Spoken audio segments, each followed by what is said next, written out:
આપણે ક્યાં રહીએ છીએ અને કેમ? આ એક એવો સવાલ છે જે આખી માનવ વસાહતનો એક રસપ્રદ કોયડો રજૂ કરે છે. ચલો, આજે આ જ કોયડાને ઉકેલવાની કોશિશ કરીએ.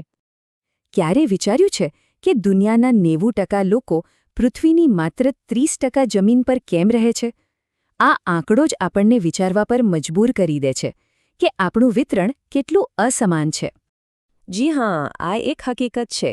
આપણે આખા ગ્રહ પર સરખી રીતે ફેલાયેલા નથી, પણ અમુક ખાસ જગ્યાઓ પર જાણે કે ઝુમખામાં રહીએ છીએ. તો આની પાછળના કારણો શું છે? ચાલો શોધીએ. આ આખી વાતને બરાબર સમજવા માટે આપણે આ મુદ્દાઓ પર વાત કરીશું. પહેલાં દુનિયાની વાત, પછી બે મહત્વના શબ્દોનો અર્થ, પછી લોકો ક્યાં રહે છે એના કારણો, આપણા દેશ ભારતનું એક ખાસ ઉદાહરણ, અને છેલ્લે આ આંકડાઓ આપણને શું કહેવા માગે છે એ સમજીશું. તો ચાલો શરૂઆત કરીએ દુનિયાના નકશાથી. એવું લાગે છે કે જાણે આખી પૃથ્વી પર લોકો અલગ અલગ ખિસ્સામાં રહે છે. અને એશિયા અને યુરોપ જેવા ખંડો આમાં સૌથી મોટા ખિસ્સા છે. જરા વિચારો, દુનિયાની 60% વસ્તી તો ખાલી એશિયામાં જ છે. એનો મતલબ કે દુનિયાના 10માંથી 6 લોકો એશિયામાં રહે છે. આ ચાર્ટ એશિયાનો દબદબો એકદમ સ્પષ્ટ બતાવે છે. હવે વસ્તીની વાત આવે ત્યારે બે શબ્દો વારંવાર સાંભળવા મળે છે: વિતરણ અને ગીચતા. આ બંને એક નથી. ચાલો એનો ભેદ સમજીએ. સાવ સહેલી ભાષામાં કહીએ તો વિતરણ એટલે લોકો ક્યાં ક્યાં છે, અને ગીચતા એટલે એ જગ્યાએ કેટલી ભીડ છે. બસ આટલો જ ફરક છે. અને આ ગીચતા માપવાનો એક સીધો સાદો રસ્તો છે.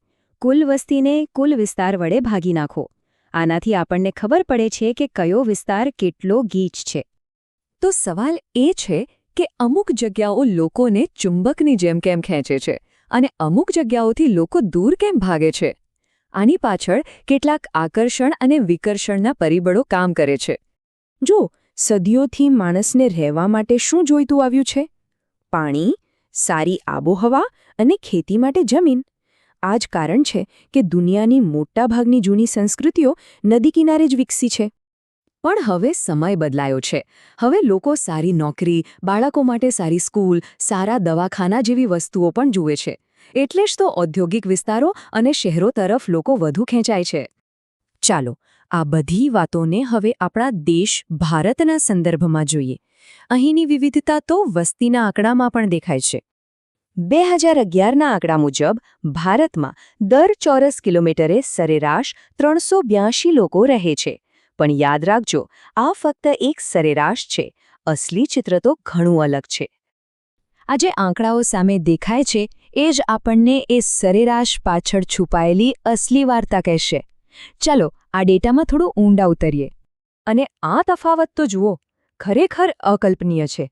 એક તરફ દિલ્હી, જ્યાં 1 ચોરસ કિલોમીટરમાં 11,000થી પણ વધુ લોકો છે, અને બીજી તરફ અરુણાચલ પ્રદેશ, જ્યાં માંડ 17 લોકો.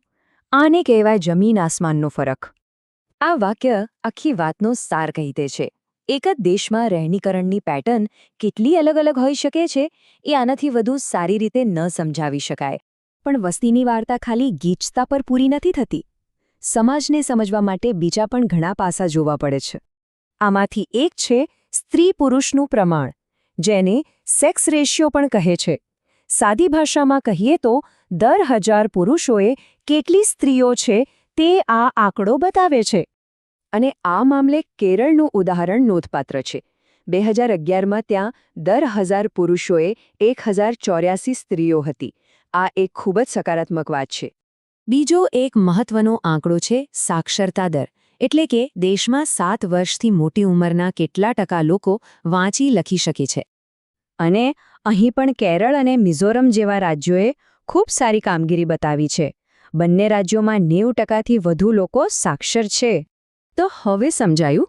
વસ્તી ગીચતા, સ્ત્રી પુરુષનું પ્રમાણ અને સાક્ષરતા દર, આ બધા આંકડાઓને જ્યારે આપણે સાથે જોઈએ છીએ ત્યારે આપણને કોઈ દેશના સમાજનું એક જીવંત ચિત્ર મળે છે.